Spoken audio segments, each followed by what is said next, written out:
Muy buenos días.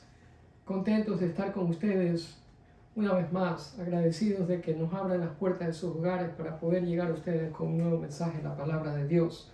De hecho, el Salmo 144 dice: Bendito sea el Señor, mi roca, que adiestra mis manos para la guerra, mis dedos para la batalla.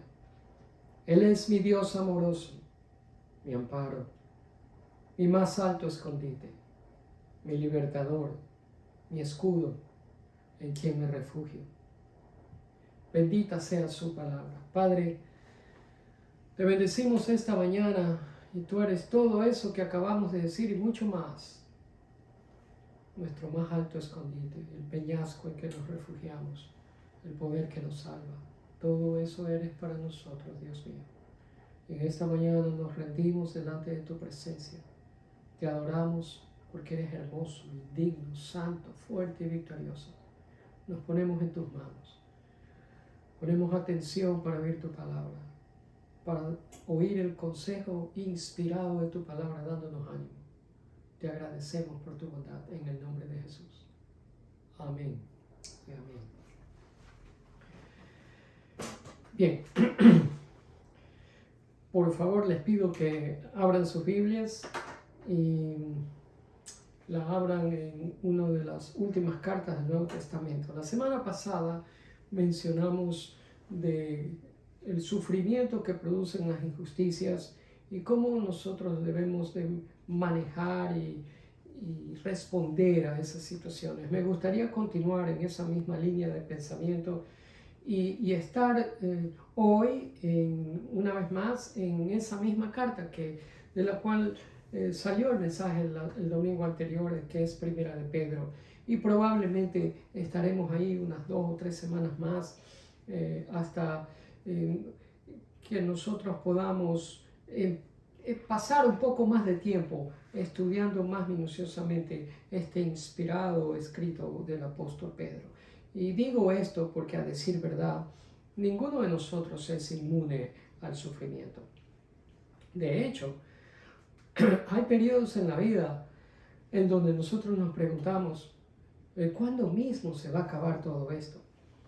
Y quizás usted en estos momentos se encuentra pasando por uno de esos periodos ahora mismo.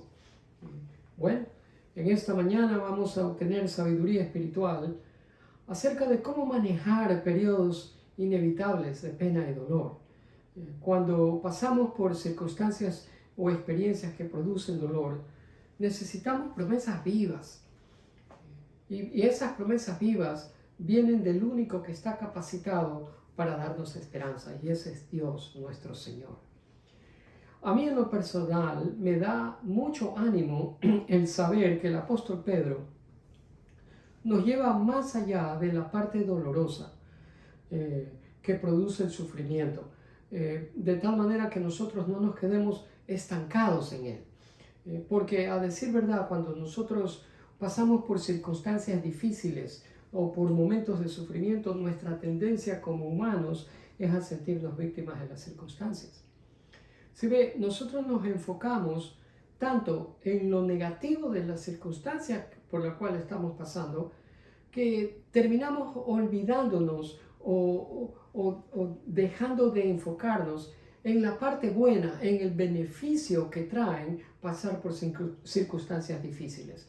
Y usted probablemente se pregunta, ¿y qué beneficios puede haber cuando uno pasa por circunstancias difíciles? Bueno, si usted es un creyente en el Señor Jesucristo, entonces uno de los beneficios obviamente es que usted querrá crecer, querrá madurar espiritualmente. Y ese crecimiento y madurez solamente viene a través o por medio de pruebas que son duras. No vienen cuando la vida es fácil. Cuando la vida es fácil, no crecemos. Cuando la vida es fácil, no maduramos. Es en la dureza de la vida, en las circunstancias que producen sufrimiento, ahí es cuando crecemos y maduramos. Por lo tanto, cuando nos enfocamos en los beneficios que hay, cuando pasamos por circunstancias que nos producen sufrimiento, es entonces cuando nos damos cuenta que hay hermosas lecciones que usted y yo necesitamos aprender. Primera de Pedro es una obra maestra acerca del hecho que el sufrimiento no es el fin de nosotros. El sufrimiento en sí es un medio para alcanzar el fin, que es muy distinto. Y usted pregunta, ¿y cuál es el fin? Pues el fin que Dios tiene para cada uno de nosotros es madurez, lo acabo de decir. El fin que Dios tiene para usted y para mí es crecimiento. El fin que Dios tiene para usted y para mí es darnos propósito y una razón para esta vida. Y cuando leemos y estudiamos esta carta en su totalidad, para el tiempo que nosotros hayamos pasado más domingos estudiando minuciosamente esta carta del apóstol Pedro, vamos a obtener un sabor dulce y agradable que solamente se siente cuando hemos alcanzado un proyecto que anteriormente habíamos empezado. Y eso es precisamente lo que el escritor de Proverbios, Salomón, dice en Proverbios 13:19. El deseo cumplido endulza el alma. Es mi deseo que continuando hoy y en los próximos domingos, mientras nosotros pasamos tiempo estudiando esta carta del apóstol Pedro, el deseo nuestro de haber logrado ese proyecto, de habernos nutrido de ese consejo inspirado de Dios, nos endulce el alma. Eso es lo que espero. Pues bien, Primera de Pedro tiene 5 capítulos y observo 5 cosas generales, 5 observaciones generales que encuentro en la primera carta del apóstol Pedro. Primera, Pedro fue el que escribió la carta. Es obvio, usted comienza a leer Primera de Pedro capítulo 1 y versículo 1. Ni bien empieza usted a leer la carta, dice Pedro. Quiere decir que Pedro es el autor. Él escribió la carta. Esa es la primera observación general. Segunda, los que recibieron esta carta, los receptores de esta carta, fueron gente que estaba pasando por dificultades. ¿Cómo lo sé? Porque lo dice el mismo versículo 1. Era gente dispersa en la diáspora, estaban dispersos por motivos de persecución política por su fe. Por lo tanto, estaban lejos de sus hogares, lejos de su familia, lejos de todo lo conocido por ellos, en tierras extrañas que ellos probablemente no conocían. Y eso es doloroso, eso produce sufrimiento, eso son pruebas duras. Y los que recibieron esta carta eran creyentes en Cristo que estaban pasando por esas dificultades. Esa es la segunda observación general que vemos aquí. Tercera, la carta llegó por medio de Silas. Probablemente usted no sepa quién es Silas, probablemente sí. Silas se lo menciona junto a Pablo cuando estaban encarcelados, las cárceles se abrió mientras las puertas de las cárceles se abrieron mientras ellos cantaban y alababan a Dios por medio de salmos e himnos. Silas en esta ocasión es el ayudante, el escribano de Pedro. Pedro escribió probablemente parte de esta carta, pero el que mayormente la escribió fue Silas. Y Pedro le iba dictando por medio de la inspiración del Espíritu Santo. ¿Por qué me atrevo a decir esto? Porque Pedro no era una persona educada. Pedro era un pescador, no era un académico. Silas sí. Silas era un ciudadano romano que había tenido una muy buena educación y por lo tanto sabía escribir muy bien y sabía expresarse y coordinar mejor las ideas que el propio apóstol Pedro. Por lo tanto, la carta llega por medio de Silas a estos creyentes que estaban dispersos. El cuarto, la carta termina con los saludos de parte de una mujer. Si usted observa 1 Pedro 5:13, ahí lo va a ver usted. Por eso le animo que tenga su Biblia abierta o vaya apuntando para usted luego, ¿cómo se dice? Que usted mismo pueda ver y leer por sus propios ojos 1 Pedro 5:13 y cada una de estas citas. Lo comprueba por usted mismo. ¿Quién es esta mujer? Bueno, algunos dicen que se refiere a la iglesia. Yo no creo. Yo creo que se refiere a su propia esposa, porque Pedro era casado. La quinta observación general que quiero hacer es que el mandamiento final de la carta es uno de afecto íntimo. Si usted va a 1 Pedro 5, los dos últimos versículos, 14 y 15, usted va a ver que menciona a mi hijo Marcos. ¿Quién era el hijo Marcos? Probablemente era un hijo espiritual, ¿no? Hijo en la carne de Pedro con su esposa.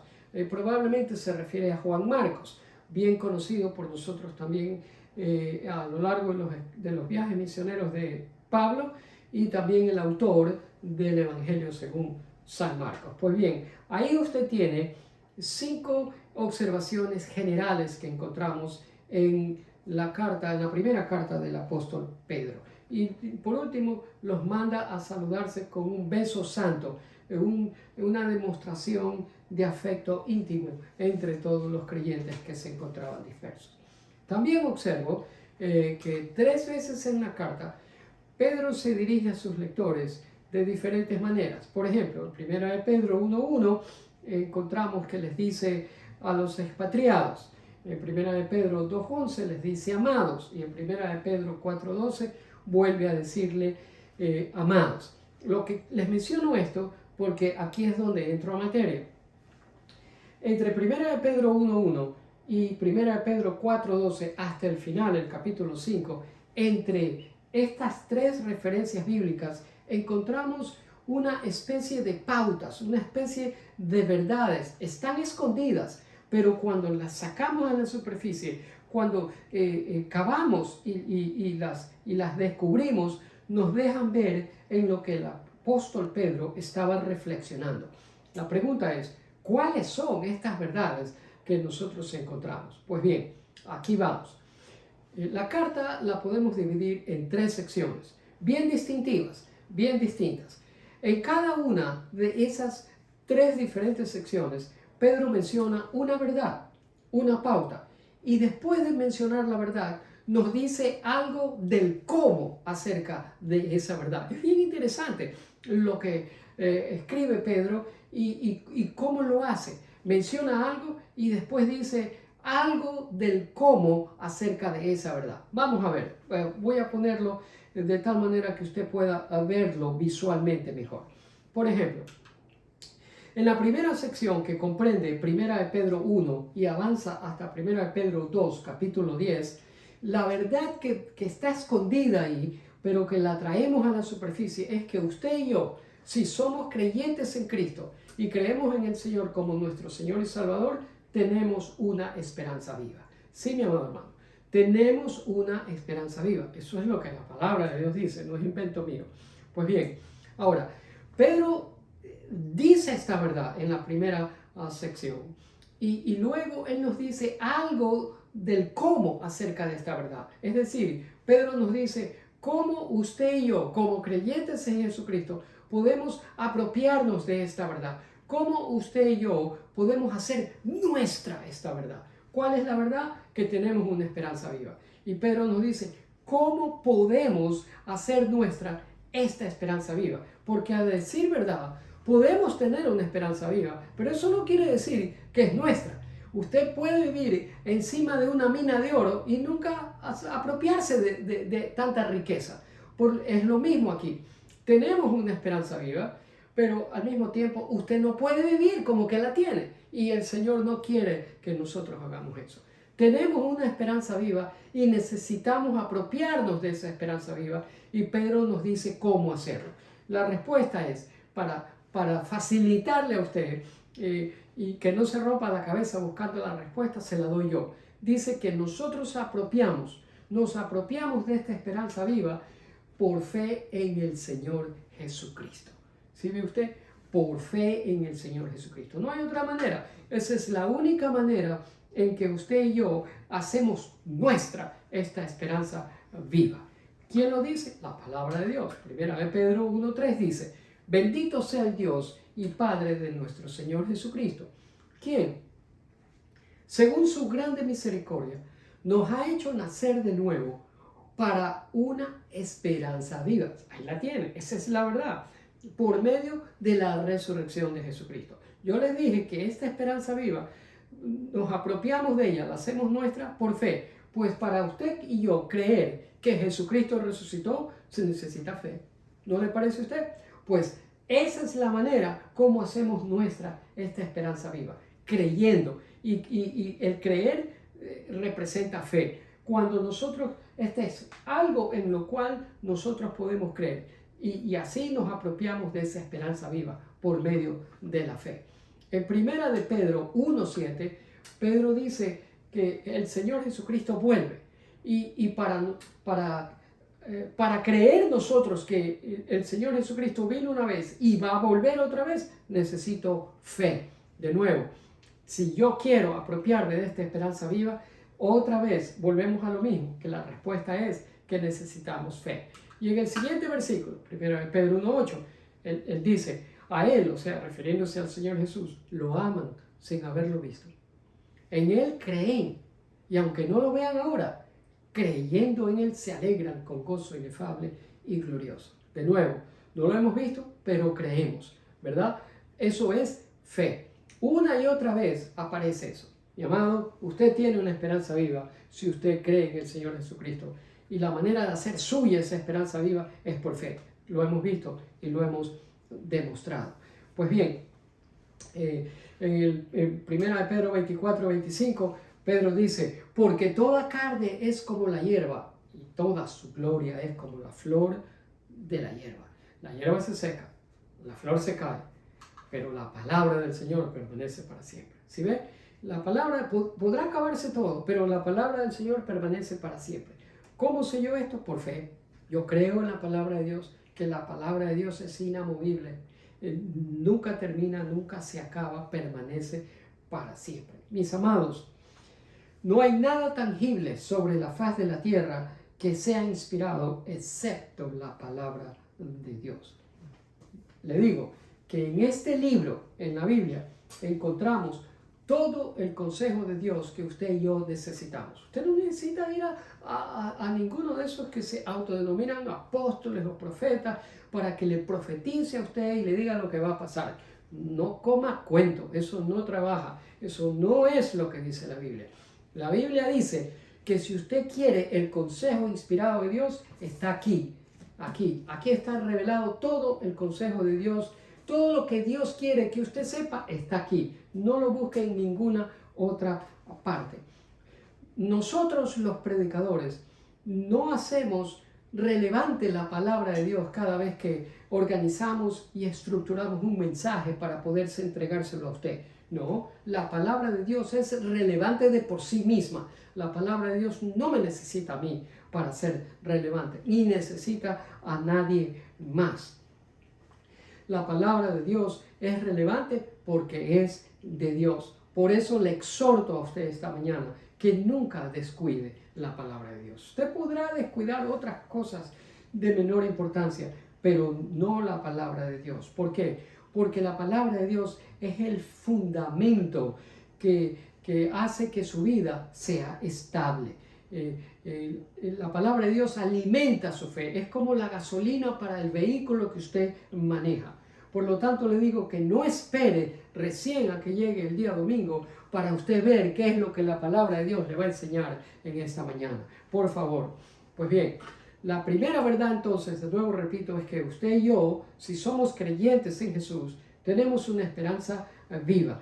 Y estos versículos nos han hablado de cómo nosotros nos apropiamos de esa esperanza viva y hemos llegado a la conclusión de que los versículos nos dicen que nos apropiamos de esa verdad, que tenemos una esperanza viva por medio de la fe en el Señor Jesucristo mismo y por lo que Él ha escrito en su palabra.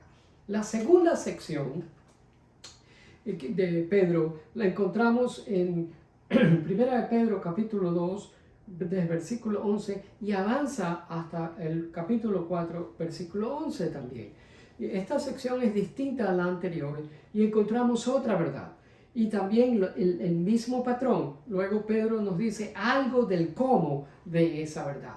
Pues bien, la verdad es que la vida nuestra es una vida de peregrino y extranjero. Déjenme explicar esto. Usted y yo estamos en la tierra como peregrinos, como extranjeros. Estamos de paso, somos extranjeros. Esta tierra no es nuestro destino final. Estamos de paso nomás. Por eso es que somos peregrinos y extranjeros. Ahora, Pedro nos explica cómo debemos vivir como peregrinos y extranjeros. Y esa es la explicación que nos da en estos versículos que están delante suyo. Ahí esa sección nos explica cómo vivir. Y para, de nuevo, hacerle la vida a usted más sencilla, le doy la respuesta. Porque la pregunta es, ¿cómo debo vivir como un peregrino extranjero? Y primera de Pedro 2:11 nos dice, amados, yo los exhorto como a peregrinos y extranjeros. ¿Sí ve? Ahí está la verdad. Si usted cree en el Señor Jesucristo, está vivo, usted es un peregrino. Y no solo eso, sino que es un extranjero. Esta tierra, al margen de donde usted viva, no es su patria. Está de paso usted es un peregrino. Pues bien, ¿cómo usted vive esa vida de peregrino y extranjero? Pedro dice, por su misión. Por su misión. No hay otra manera de vivirlo. Pues bien, usted dice, pero ¿y dónde dice eso? Bueno, el tema de la sumisión es un tema que se expande a lo largo de toda la parte central de la primera carta del apóstol Pedro. Y nosotros, en esa parte central de la carta, Pedro nos repite una y otra vez que nosotros debemos vivir nuestra vida en esta tierra en sumisión. ¿Por qué será que Pedro enfatiza tanto en esta palabra de sumisión? Y es precisamente porque somos personas que nos gusta ser independientes. Somos personas que somos un poco tercos y obstinados. Y por lo tanto, como nos gusta decidir por nosotros mismos y no nos gusta oír el consejo de nadie, sino que nos gusta demostrar a los demás que nosotros nos podemos valer por nosotros mismos para realizar cualquier proyecto, es que Pedro dice que así no es como vive el peregrino. Por el contrario, la vida del peregrino es a base de sumisión.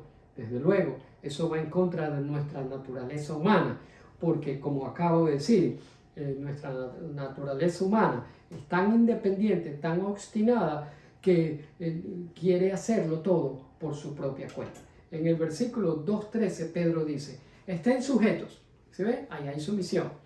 Y luego empieza mencionando diferentes esferas en donde nosotros vamos a vivir esa vida de sumisión.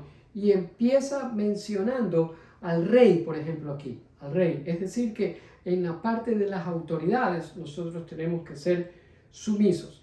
Y déjeme decirle que el gobierno en los tiempos del apóstol Pedro, el rey o el emperador, era nada menos ni nada más que Nerón, un hombre despiadado, cruel y perverso. Y la pregunta es, ¿puede usted imaginarse, mi amado hermano, que alguien como Pedro, impetuoso e impulsivo, es el que está diciendo a sus lectores que no antagonicen con el sistema? Y desde luego, eso es una demostración de sumisión, pues nos sometemos a las autoridades. Pero luego Pedro dice que debe de haber en esta vida de peregrino una sumisión en la esfera de nuestras ocupaciones y profesiones también. En 2:18 dice, siervos, estén sujetos. De nuevo está la palabra, sujetos. Es sujeción, sumisión. ¿Con quién? Con todo respeto a sus amos. Nos pide que nos sometamos a nuestros jefes. Y esta enseñanza de sometimiento a las diferentes esferas que nosotros encontramos en esta vida terrenal no es popular. De nuevo, porque a la gente le gusta hacer las cosas a su manera sin someterse a nadie. Y Pedro nos dice, usted tiene un jefe, sométase. Y si no quiere someterse, renuncie. Tan sencillo como eso. Luego menciona la esfera del hogar. Miren lo que dice aquí. Asimismo, ustedes, mujeres, esto es para las esposas, estén sujetas a su marido. Estén sujetas a su marido. Ahora bien, una mujer que está sujeta, una esposa que está sujeta a su marido, eso funciona muy bien en el hogar. Y quizás usted como esposo se está frotando las manos y le está diciendo a su esposa, si ves, tú tienes que estar sujeta a mí, pero esto va para usted también. El siguiente versículo, en 1 de Pedro 3:7, dice que ustedes los maridos, de la misma manera, o sea, es decir, sujetos también a ellas, vivan con ellas con comprensión, dando honor a la mujer como a vaso más frágil, como a coherederas de la gracia de la vida. Es decir, que lo que vemos aquí es que hay un esposo que se somete a Dios y la esposa se deleita, vive feliz, vive llena de gozo porque su esposo es un hombre que se somete a Dios y por lo tanto ella, encantada de la vida, se somete al esposo, el cual se somete a Dios. Es que eso hace sentido, ¿verdad que sí? Y la esposa dice, yo le confío a mi esposo, trabajo y coopero con él y creo en él. Si ve, la misma armonía y sumisión también se aplica en la asamblea de la iglesia. En el siguiente versículo, versículo 8, dice, todos sean de un mismo sentir. Esto se refiere a la asamblea, a la iglesia. Debe de haber sumisión en la iglesia. Ahí no hay unos que valen más y otros que valen menos. Todos tienen que tener un mismo sentir. Pedro enseña sumisión en las diferentes esferas de nuestra vida. Y lo mismo se aplica en lo que respecta, fíjense que hasta los ángeles, las autoridades y los poderes celestiales están sujetas al Señor Jesucristo. Todos ellos se postran y doblan sus rodillas delante del Señor, demostrando un espíritu de sumisión. Ahora, honestamente creo que todos, sin excepción, necesitamos trabajar en esto, porque a decir verdad, no hemos llegado ahí todavía. Necesitamos pedir a Dios que continúe trabajando en nuestro espíritu hasta romper con nuestra voluntad terca y obstinada, de tal manera que lleguemos a ser gente cooperadora, gente armoniosa, gente que se somete y gente que está dispuesta a escuchar y a seguir instrucciones. Pues bien, entonces, esta segunda verdad es que usted y yo somos peregrinos y extranjeros y le he explicado en los versículos siguientes de cómo Pedro dice que vive un peregrino y un extranjero, sometiéndose en las diferentes esferas de la vida, en la esfera del gobierno, en la esfera de nuestras ocupaciones y trabajos, en el hogar, en la iglesia y también aún en la esfera espiritual también. La tercera sección comprende de Primera de Pedro 4:12 hasta lo último, que es el capítulo 5, versículo 15. Ahí hay una verdad, y la verdad es que nosotros, de una manera u otra, pasamos por pruebas. En algún momento dado de la vida, y claro, más son los buenos momentos en la vida, y gracias a Dios por esto, que los momentos difíciles de la vida. Gracias a Dios por eso. Y bendecimos su nombre, porque podemos contar las múltiples bendiciones que constantemente recibimos de parte de Dios y opacan las pocas veces en que nosotros tenemos que pasar por pruebas difíciles, pero tenemos que pasar. Y esta sección se dirige precisamente a momentos y circunstancias cuando personas, usted y yo, o cualquier persona que me está escuchando, está pasando por pruebas difíciles. Esa es la verdad. Las pruebas son duras. Y luego Pedro dice algo del cómo acerca de esta verdad. En 1 Pedro 4:12 dice, queridos amigos, o hermanos, o amados, o expatriados, no se sorprendan de las pruebas de fuego por las que están atravesando, como si algo extraño les sucediera. Y Pedro en los siguientes versículos va a comenzar a elaborar cómo responder, cómo manejar esas pruebas de fuego de las cuales está hablando. Y para facilitarle a usted y que pueda ver cuál es la respuesta, cómo respondemos a las pruebas difíciles, la palabra de Dios dice cooperando con Dios. Usted y yo cooperamos con Dios. Usted dice, pero cooperar con Dios, ¿de qué manera? De dos maneras. Pedro lo explica y ahí usted va a tener las citas bíblicas. Dice que cooperamos recordando dos cosas. Primero, que Dios es soberano. ¿Dónde dice eso? Ahí usted tiene la cita bíblica. Usted la lee, esa es su tarea. La soberanía de Dios, en medio de la prueba, yo voy a recordar que nada me puede tocar a menos que venga del deliberado propósito y plan de Dios. Nada puede llegar a tocar mi vida y la vida suya a menos que haya pasado por las manos, por el escrutinio de Dios y del plan y del propósito de Él. Todo pasa por las manos de Dios antes de llegar a usted y a mí, lo cual quiere decir que el que está en control no es nuestro enemigo espiritual no es usted y no soy yo tampoco, es Dios. Es Dios. Si algo me sucede, Dios lo permitió. Él es el soberano, Él es el que está en control. Por lo tanto, yo voy a recordar eso y así estoy cooperando con Dios. Y así es como le hago frente a las pruebas cuando son duras y me amenazan con producir dolor. Lo segundo que tengo que recordar es que el poder de Dios está por encima de cualquier prueba, de cualquier dificultad, de cualquier circunstancia difícil. Y yo tengo que creer esto. Debo confiar en el poder de Dios. Esto es un asunto, mi amado hermano, de cooperación. Yo recuerdo estas dos cosas. Mi Dios es soberano y el poder de Dios está por encima de estas circunstancias y Él me va a sacar adelante. Pues bien, le recapitulo estas tres verdades. Uno, que usted y yo tenemos una esperanza viva. ¿Cómo nos apropiamos de esa esperanza? Por fe. Segundo, la vida aquí en la tierra, nosotros la vivimos como peregrinos y extranjeros. ¿Y cómo se vive esa vida? Sometiéndonos al Señor Jesucristo. Tercero, las pruebas son inevitables. ¿Cómo las manejamos?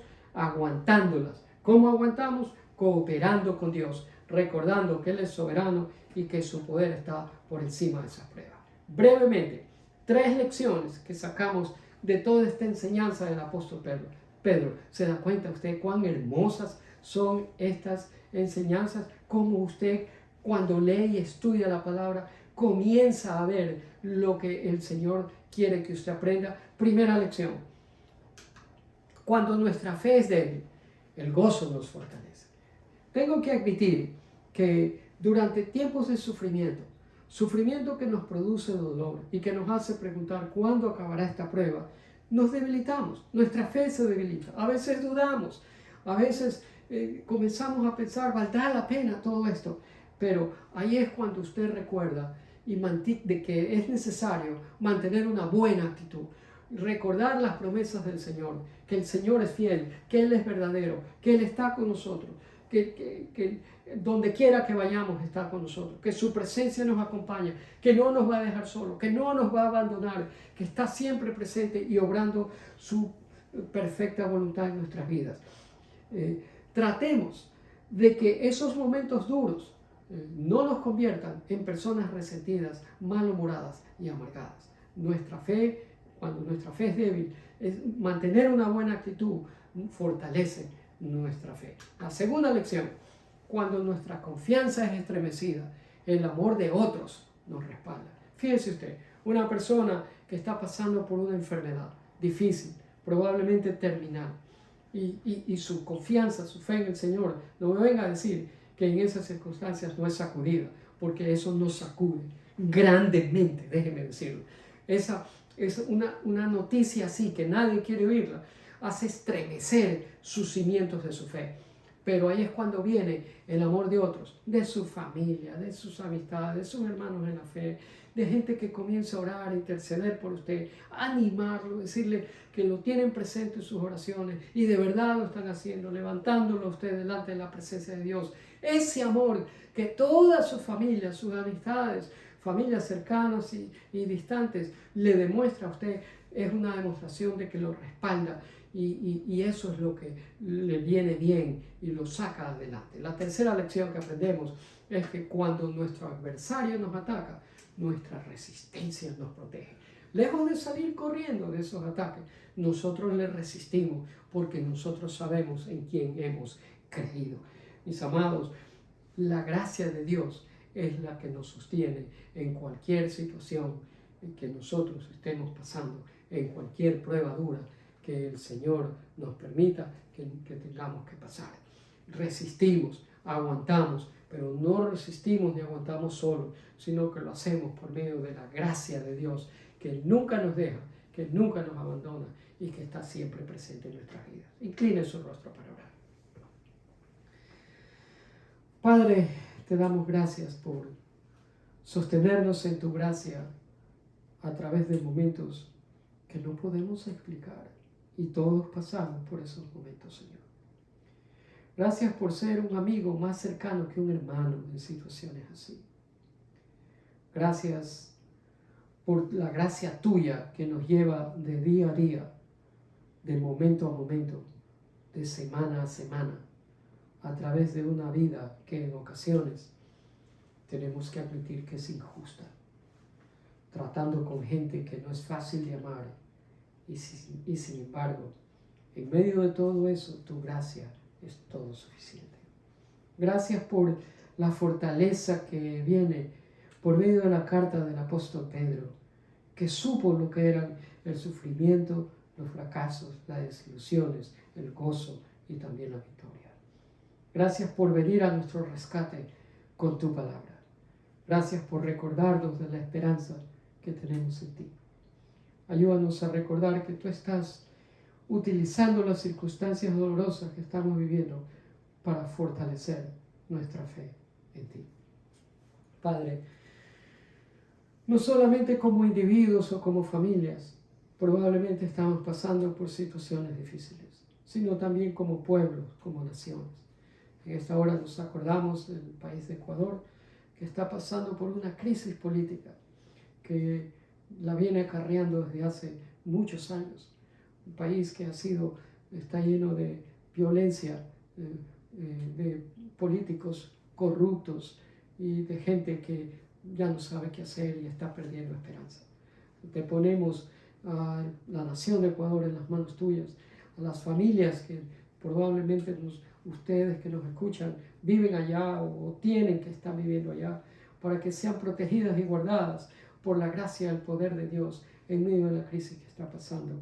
Ten misericordia de esa nación y ayúdalo a levantar verdaderos líderes, mi Dios, que te teman, que te amen y estén dispuestos a hacer lo que es correcto delante de ti. Susténtanos esta semana. Que tengamos presentes estas tres verdades que tú nos has recordado en esta mañana y que sepamos apropiarnos de ellas y vivir conforme a tu palabra. Sustenta a nuestras familias, esposas, esposos, a cada uno de nuestros hijos, nuestras hijas, familia extendida, nuestros nietos, mi Dios. Y en cualquier necesidad que estemos pasando, te suplico que tengas misericordia, Señor, y que nos des una salida, que nos des aliento, que nos des esperanza y ánimo para seguir adelante. Te amamos esta mañana, Señor, te bendecimos y te damos gracias por oírnos, por aceptar esta alabanza nuestra. Te hemos escuchado, Señor, y hemos sido animados por tu palabra. Y te hemos adorado, Señor, porque tú eres verdadero, fiel. Y sabemos que tú, Señor, has escuchado nuestra oración. Recibe toda gloria, honor, alabanza y adoración, Padre. Te la damos a ti, en el nombre de Jesús. Amén y amén. Un gozo haber compartido con ustedes. Por favor, extienda esta bendición a otras personas para que sean beneficiadas con este ánimo bíblico de parte de la palabra de Dios. Los espero con la ayuda y la bendición y la gracia de Dios la próxima semana. Hasta entonces, mi esposa y yo les deseamos una excelente semana. Cada día de esta semana que sea una semana rica en bendiciones de parte de Dios. Dios los bendiga.